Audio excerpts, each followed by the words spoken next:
semua di dalam buku warna pink yang sudah dibagikan di grup.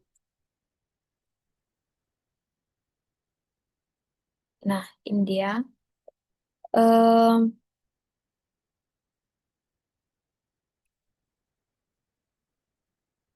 oke, baik. Contohnya, sebelum saya menjawab nantinya, menurut kalian, jawaban pertanyaan di bawah ini yaitu melatih tindakan yang diperlukan untuk menjalani aktivitas keseharian merupakan peran dari siapa? Melatih tindakan yang diperlukan untuk menjalani aktivitas keseharian merupakan peran siapa? Yang pertama, apakah itu peran dokter? Yang kedua, apakah itu peran terapis okupasi? Yang ketiga, apakah itu terapis fisik atau itu peran ahli gizi? Sebelum saya menjawab, menurut kalian apa kira-kira jawabannya? Tolong berikan di obrolan.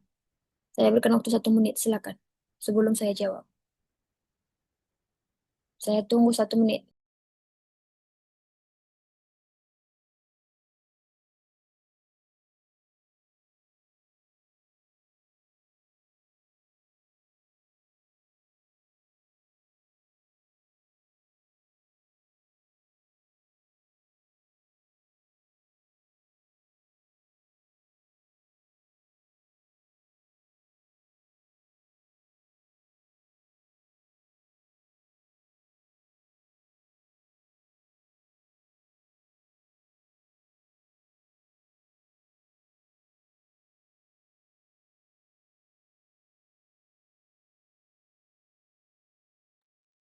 Yang lain, oke, C. Terapi fisik. Hmm, terapi fisik desu ne.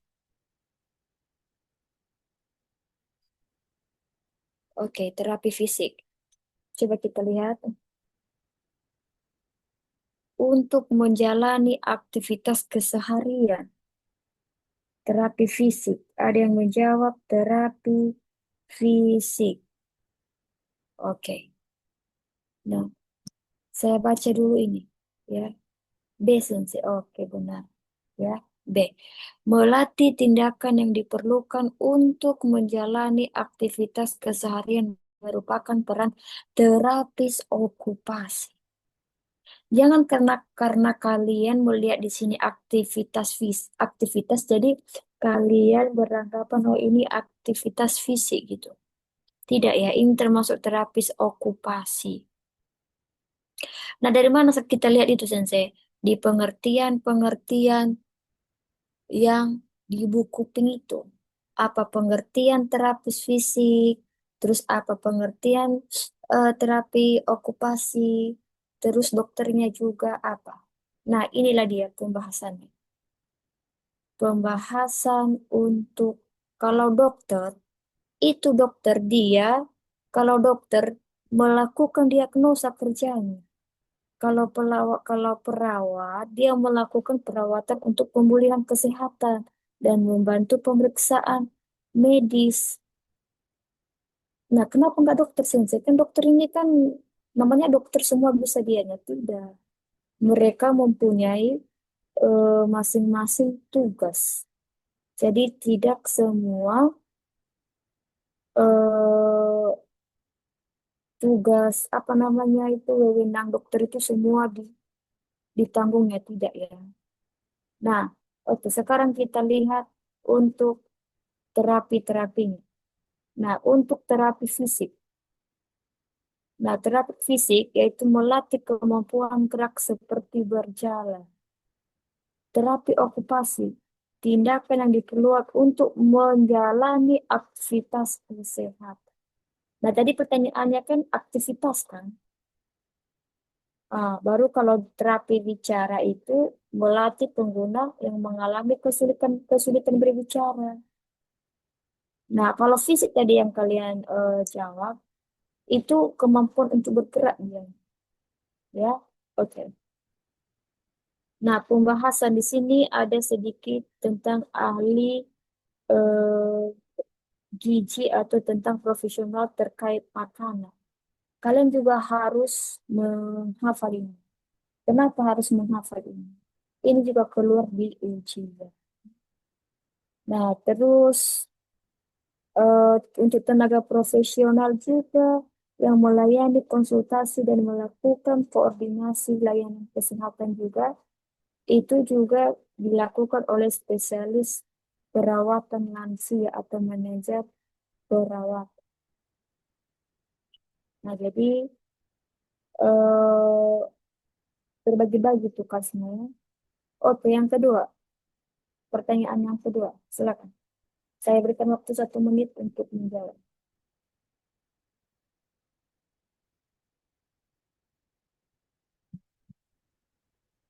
Day service merupakan bagian dari layanan. Day service. Yang pertama, kunjungan. Yang kedua, ambulatori. Yang ketiga, layanan inap. Yang keempat, home health service. Jadi menurut kalian, yang day service ini dia merupakan bagian dari pelayanan mana dia? Silakan dijawab, saya berikan waktu. Setelah itu baru kita.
Silakan dijawab, terserah mau jawab apapun, mau A, salah nggak masalah. Nanti kita kan bisa bahas bersama. Coba kalau kalian tidak apa namanya mencoba menjawab, kita tidak tahu.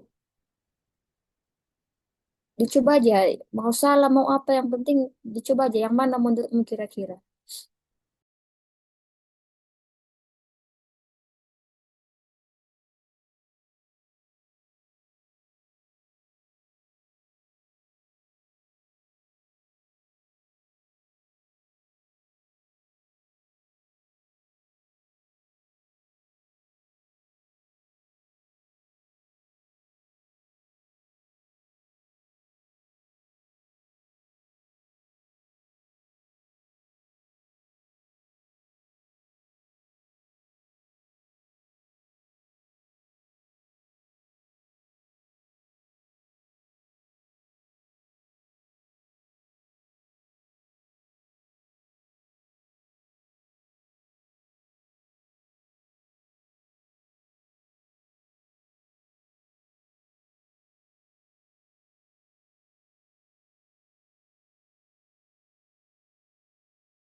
Oke, saya lihat.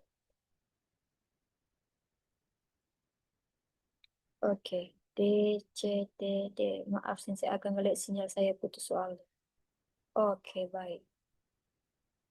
Nah, berarti semua ada 6 orang yang yang bergabung di SSW Bahasa Indonesia, 6 orang juga beda-beda jawabannya. Nah, day service merupakan bagian dari layanan yang pertama, kunjungan, ya. B, ambulatori. Nah, yang termasuk day service itu adalah B, ambulatori. Nah, di sini coba kita lihat, kenapa bisa kayak gitu, Sensei? Kalian lihat dari garis besar layanan perawatan lansia di buku Pink. Ada beberapa jenis layanan perawatan lansia. Kalau layanan kunjungan itu menyediakan layanan kepada pengguna dengan berkunjung ke rumah pengguna. Itu layanan kunjungan. Terus salah satu jenis layanan adalah perawatan lansia kunjungan. Berarti namanya namanya aja kunjungan. Home health service. Berarti kita ke rumahnya. Terus kalau untuk layanan ambulatori, menyediakan layanan kepada pengguna di fasilitas perawatan lansia pada siang hari. Jadi namanya kan itu ya apa namanya, ambulatorin ini adalah salah satu jenisnya yaitu perawatan lansia atau day service. Kalau layanan inap, sama kayak macam saya inilah layanan inap, yaitu menyediakan layanan pada penggunaan di fasilitas perawatan lansia. Makanya ada dinas malam, ada dinas siang untuk layanan inap. Kalau layanan ambulatorium ini, day service, di siang hari aja dia apanya? Dia di siang hari aja dia bekerja. Jadi dijemput pagi, pulang sore. Bentar ya. Bentar ini angkatan berapa ini? Bentar, bentar. Cek.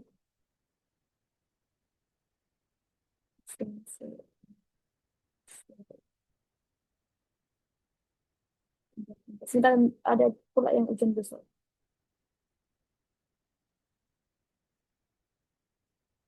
Nah, jadi untuk layanan ambulatorium ini, itulah dia kalau misalnya dibilang SSW ini. Kamu sisetsunya apa? Katanya, aku di sisetsu day service. Berarti dia di layanan di ambulatorinya, yaitu em, perawatannya cuma siang hari doang. Termasuk day service. Chat sensor, sensor.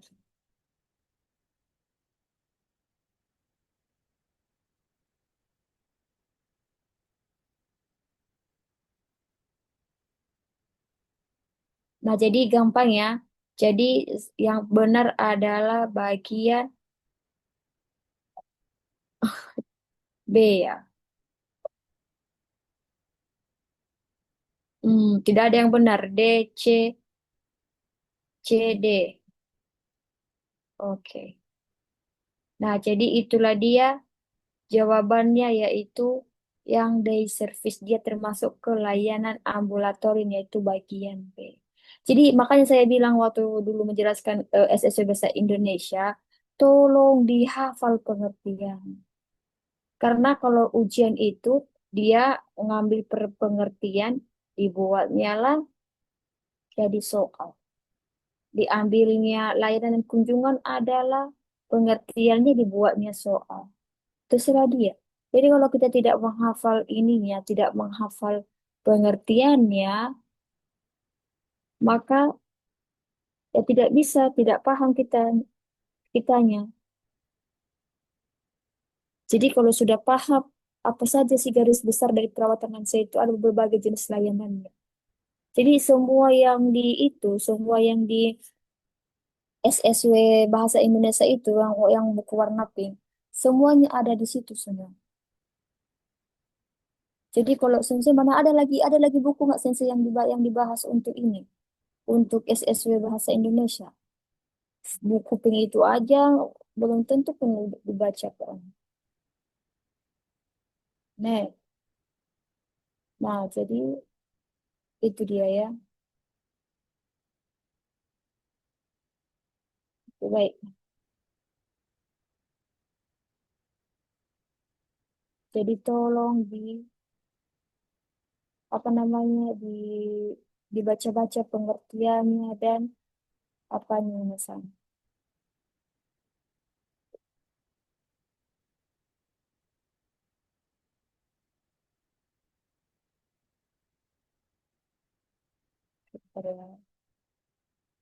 Oke,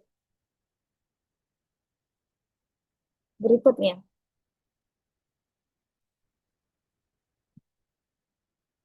Melakukan perawatan lansia berdasarkan rencana perawatan lansia terhadap pengguna merupakan bagian dari yang pertama penilaian, B. Penyusunan rencana, C. Pelaksanaan, D. Evaluasi. Jadi menurut kalian kalau melakukan perawatan lansia itu berdasarkan rencana perawatan lansia, dia itu termasuk dari bagian dari mana? Apa dari penilaian kah? Dari penyusunan rencana kah? Dari pelaksanaan kah? Dari evaluasi kah? Coba berikan tanggapan. Saya berikan waktu 1 menit sebelum saya jelaskan. Silakan.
Oke, C, C, C, B, Sensei. C, C, dan B. Pelaksanaan, B. Penyusunan rencana. Penyusunan rencana. Rencana perawatan lansia terhadap pengguna merupakan bagian dari penilaian, penyusunan rencana, pelaksanaan. Nah, oke. C. Siapa tadi yang jawab C? Lian Sang, Sisi Sang. Oke. Octavia Sang, coba kita bahas. Dia menjawab B.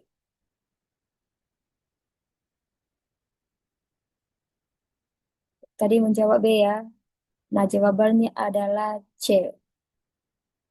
Nah, kalau dia pelaksanaan, teman-teman. Dia, kalau dulu penilaian, ini dia, menilai. Terus menilai, dia bagaimana sih pola makannya, bagus apa enggak. Setelah itu penyusunan rencana. Untuk penyusunan rencana ini, menyusun isi rencana perawatan lansia. Menyusun, belum lagi melakukan. Baru pelaksanaan. Melakukan perawatan lansia berdasarkan rencana perawatan. Baru dievaluasi. Nah, tadi yang dijawab tadi A, tidak ya, tidak bisa ya. Eh, Tadi dijawab B, salah. Yang benar adalah C. Pelaksanaan. Pelaksanaan itu kita lihat dia nih ya. Setelah kita sudah menyusun semua penilaian, sudah ada rencana-rencananya, baru kita melaksanakannya. Melaksanakan kita lihat apanya benar apa tidak semuanya. Nah, jadi penilaian ini kamu harus mengetahui kayak mana sih sifatnya, kayak mana perubahannya, apakah drastis turunnya atau tidak. Kalau tidak drastis, berarti tidak terlalu membutuhkan yang namanya perawatan. Tapi kalau misalnya makan pun tidak bisa dan lain-lain, mau tidak mau lakukan hal keempat ini. Dan ini semua ada di SSW Bahasa Indonesia. Buku warna pink. Buku warna pink itu jarang sekali dia LPK punya ya. Mereka pakai warna biru. Padahal buku warna biru itu sebenarnya ribet sekali itu. Muter-muter pengertiannya. Yang warna pink itulah yang semua yang ada di situ soal-soal. Jadi tolong dihafal kembali nanti untuk soal-soal yang warna biru ya. Yang warna pink. Kalau yang biru itu dia cocok ke ini ke apa namanya ke Kaiwa. Nah, jadi inilah dia pelaksanaan-pelaksanaan ya. Oke, sekarang pertanyaan berikutnya. Pilihlah pernyataan yang tepat mengenai manajemen kesehatan di staf perawatan lansia. Perhatikan. Yang pertama, kesehatan staf perawat lansia tidak berpengaruh pada saat melakukan perawatan lansia. Yang mana pernyataan yang tepat ya? Manajemen kesehatan diri staf sendiri. Ini pertanyaannya untuk diri staf perawat, bukan untuk kesehatan si lansianya atau pasiennya. Tidak. Jadi kalian harus harus apa, memilah dulu pertanyaannya untuk siapa, untuk perawat kah atau untuk lansia. Yang pertama, kesehatan staf perawat lansia tidak berpengaruh pada saat melakukan perawatan kepada lansia. Yang kedua, penggunaan prinsip mekanika tubuh bisa membantu perawat lansia melakukan perawatan lansia secara aman dengan tenaga yang lebih baik. Ketiga, manajemen kesehatan diri saat perawat lansia hanya berfokus pada kesehatan tubuh. Nah, hampir sama semua ini loh. Yang keempat, berbicara dan berkonsultasi dengan senior dan rekan kerja merupakan cara untuk menjaga kesehatan mental. Jadi menurut kalian di sini, yang mana yang termasuk pernyataan yang tepat tentang manajemen kesehatan untuk staf perawat lansia? Hampir menuju positif semua. Tetapi ada sedikit yang memang benar-benar paling tepat. Silakan dijawab benar tidaknya, tidak masalah. Saya berikan waktu 1 saat.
Oke, kita bahas.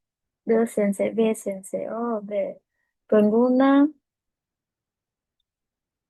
prinsip mekanika tubuh bisa membantu perawat lansia melakukan perawatan lansia secara aman dengan tenaga yang lebih banyak. Oh, berarti manajemen kesehatan diri staf ya. Berarti kalau misalnya kalian beranggapan kalau misalnya perawatnya baik, apa badannya bagus, berarti eh, dia juga bisa membantu lansia melakukan perawatan secara aman dengan tenaga yang lebih banyak. Bagian B.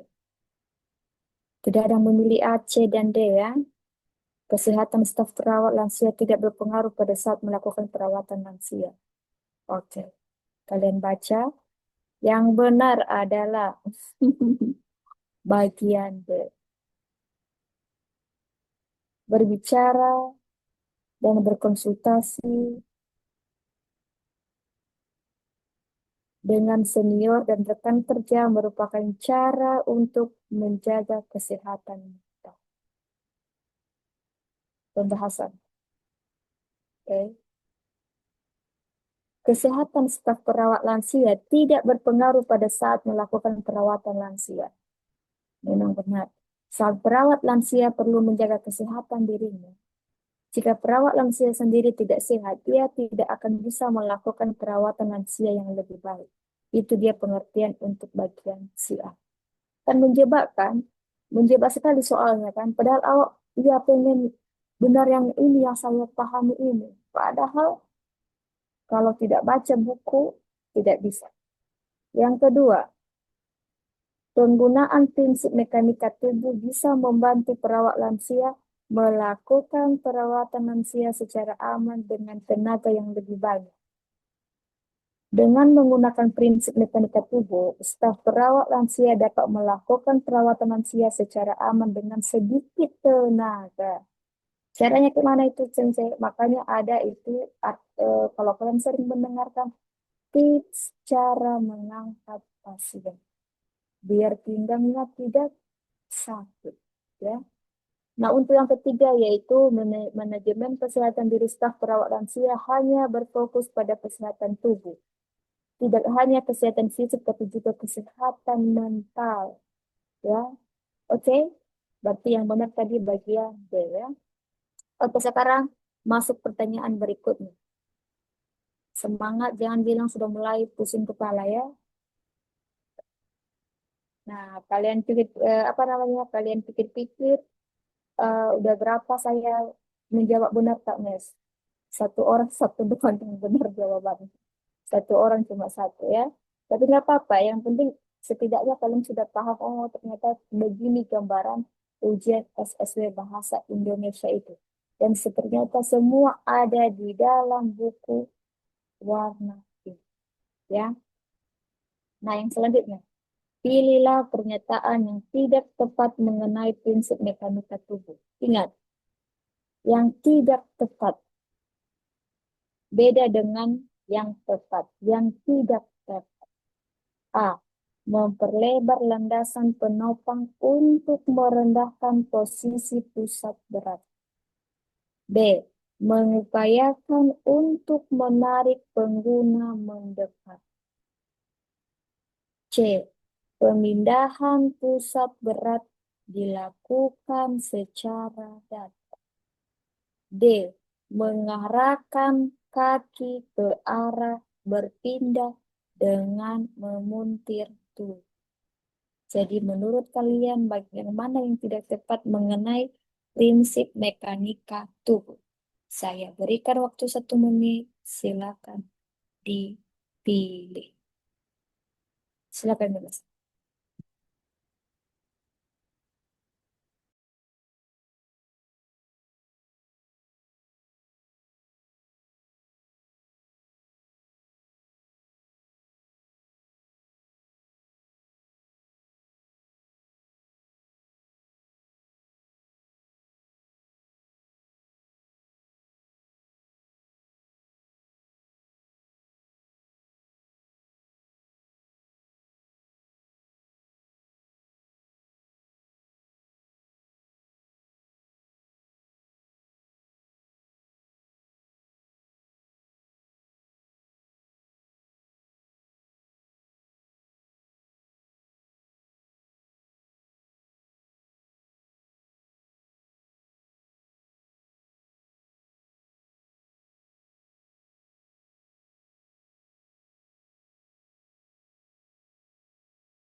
B. B, Sensei. Oke, B. Berarti B. Mengupayakan untuk menarik pengguna mendekat. Memperlebar landasan, pemindahan pusat berat dilakukan secara datar, mengarahkan kaki ke arah berpindah dengan menyetir tubuh. B. Mengupayakan untuk menarik pengguna mendekat, mendekatkan perawat ya. Nah, jadi kalian perhatikan jawaban yang benar adalah sebentar.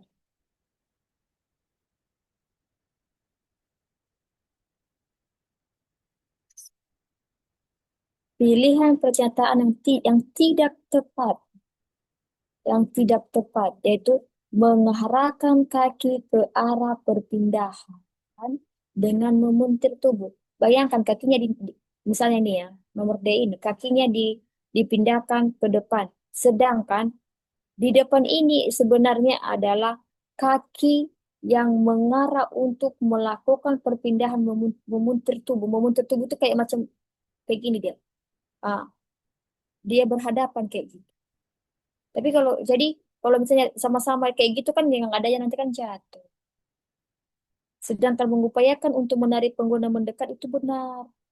Pemindahan pusat berat dilakukan secara datar benar. Memperlebar landasan apalagi ini. Kenapa? Biar menghindari yang namanya sakit pinggang. Mengecoh ya. Ah, inilah dia itu. Ya, mengarahkan kaki ke arah berpindah dengan memuntir tubuh. Salah. Coba ini ya. Ini dia. Yang adanya sakit pinggang dianya. Kan dia ini memuntir tubuh. Beban pada pinggang akan bertambah jika Anda memuntir tubuh. Nah, ini dia di sini dia kan si si bapak yang apa ini. Nih, bagaimana kira-kira ada sensei banyak kali yang salah sensei. Iya, kalau nggak belajar itulah dia bahasa Jepang. Eh,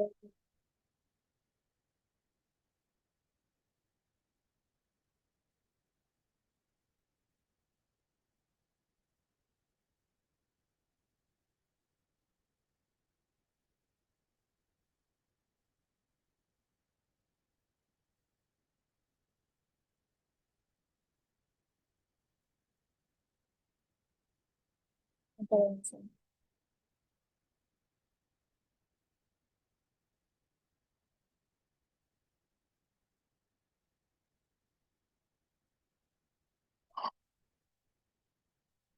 Nah, selanjutnya, oh, sensei udah mulai pusing kepalaku sensei. Nah, belum belum udah mulai pusing. Kalau kayak gini mas soalnya pasti udah mulai pusing ya. Pertanyaan, bagaimana prinsip langkah penanganan penyakit menular? Prinsip penanganan penyakit menular. Yang pertama, tidak membawa masuk, tidak membawa keluar, dan juga tidak menyebarkan. Yang kedua, tidak membawa sumber infeksi, menghilangkan jalur infeksi, dan tidak menyebarkan sumber infeksi. Nah, perhatikan ini ya. Ini menjebak juga ini soalnya. Menghilangkan sumber infeksi, memutus jalur infeksi, meningkatkan daya tahan tubuh inang atau ininya atau penyebabnya. Terus yang kedua, memutus sumber infeksi, menghilangkan jalur infeksi, meningkatkan daya tahan tubuh inang atau sumbernya. Jadi menurut kalian kira-kira yang mana langkah penanganan penyakit menular di sini? Saya berikan waktu 1 menit. Silakan. Menyenangkan sebenarnya ini soal-soal ini. Silakan. Dibaca benar-benar. Silakan dia apa? Dijawab.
Baik. C, Sensei. C, C. Oke. C. Menghilangkan sumber infeksi, memutuskan jalur infeksi, meningkatkan daya tahan tubuh inang, memutuskan sumber infeksi.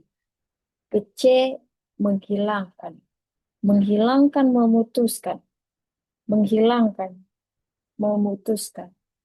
Nah, padahal ini menghilangkan, memutuskan, menghilangkan. Ini menghilangkan, memutuskan.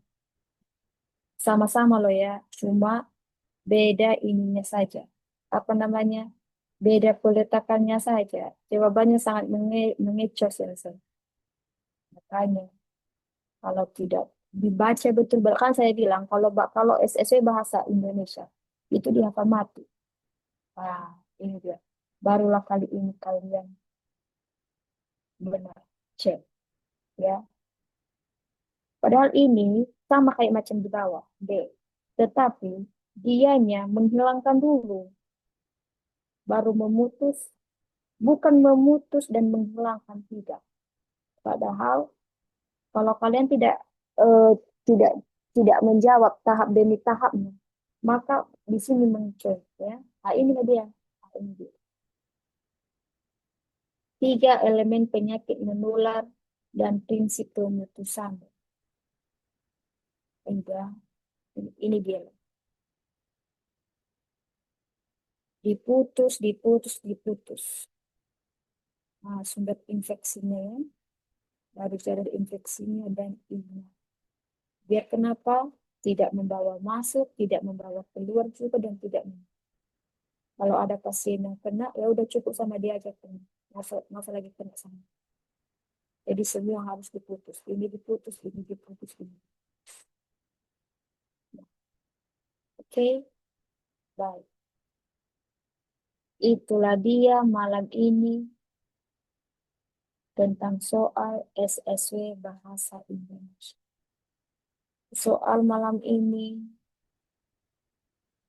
seperti inilah yang keluar di ujian. Tapi sensei ada kok banyak kok yang lulus, banyak juga yang lulus. Kenapa? Ya itu tadi, sering sejak saya mengajar, sering saya ingatkan bahwa hafal buku pink, hafal buku pink, lembar per lembar. Jangan tidak dihafal. Hafal pengertian, hafal eh, elemen-elemen nih, sama kayak macam tadi kan. Tapi kalau lagi pernah lagi saya berikan lagi tips menghafalnya, jangan dihafal semua. Lihat inti besarnya dalam satu paragraf tersebut. Nah, jadi namanya kan kalau ujian kan tinggal pilihan gandanya, tinggal pilih yang paling benarnya yang mana. Jadi kalau misalnya itu hanya dibaca-baca saja, kecuali, saya berikan kecuali, kalau matan saya dulu hanya saya baca sekali. Tapi jangan kalian tiru itu. Kenapa saya bilang jangan kalian tiru? Karena saya kan basic saya kesehatan. Saya di dunia kesehatan em,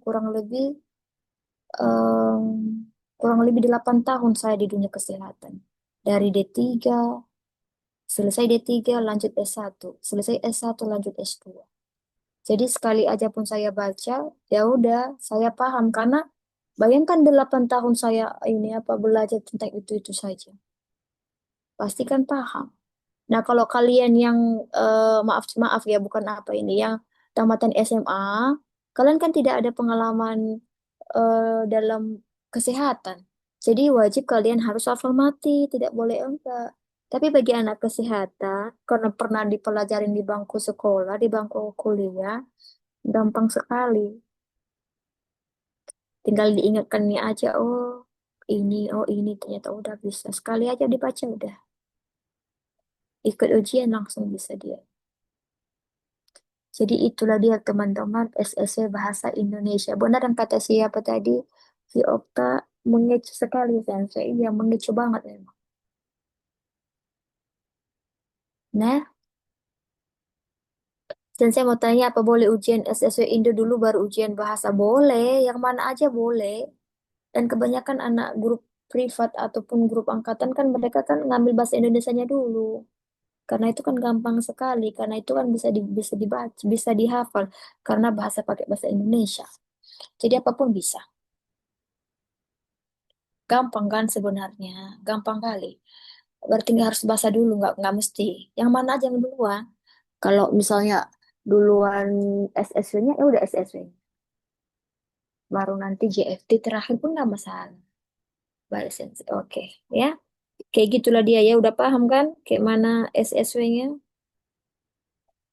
Baik, kalau ada yang mau bertanya sebelum kita akhiri, saya persilahkan.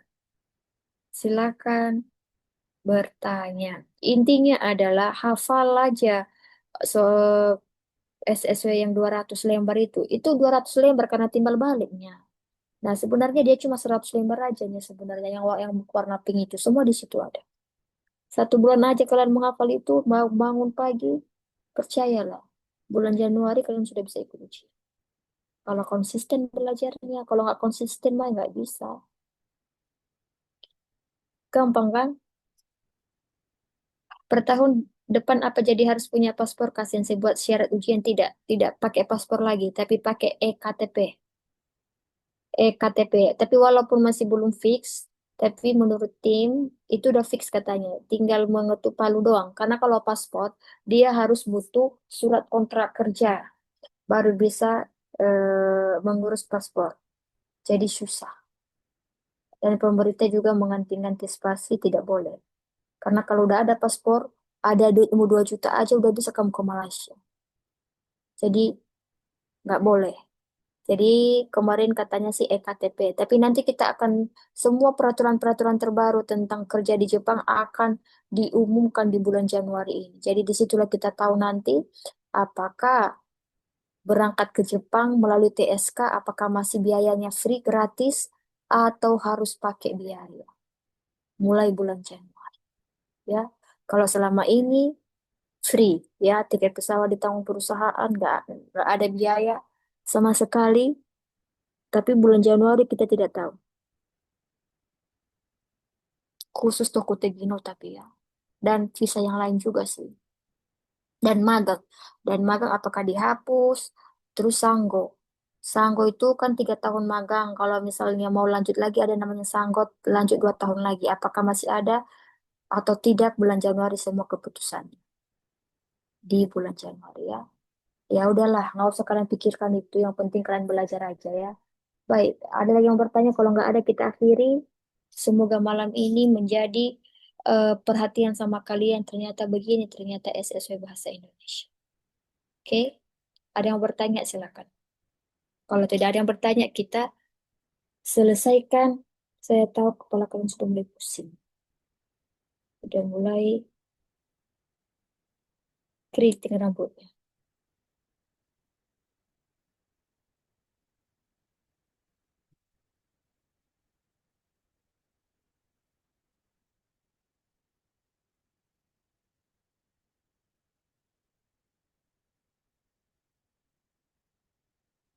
Baik, per tahun depan apa jadi harus punya paspor kan Sensei buat udah tadi nih ya.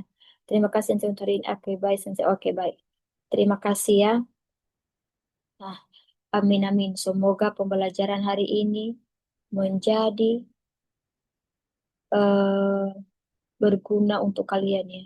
Setidaknya kalian sudah paham, oh ternyata seperti ini, ternyata soal SSW. Semua ada di dalam buku warna pink. Ya, jadi tolong dihafal manteng lagi. Kurang lebih berapa soal untuk ujian SSW Bahasa Indonesia? 45 soal. 45 soal selama 1 jam. 1 jam pengerjaan. Saya dulu mengerjakan itu cuma 35 menit doang. Oke, semangat untuk yang mau ikut ujian nantinya bulan Januari ya. Oke, baik. Terima kasih untuk malam ini. Sampai ketemu di pertemuan selanjutnya. Osukare sama Desta Minasang. Nggak terasa udah selesai semua pelajaran yang sudah kita bahas hampir kurang lebih 1 tahun setengah. Ada beberapa kali untuk mengulang lagi belajarnya ya. Oke, arigato sensei, arigato. Osukare sama Desta. Oh ya, saya izin keluar ya.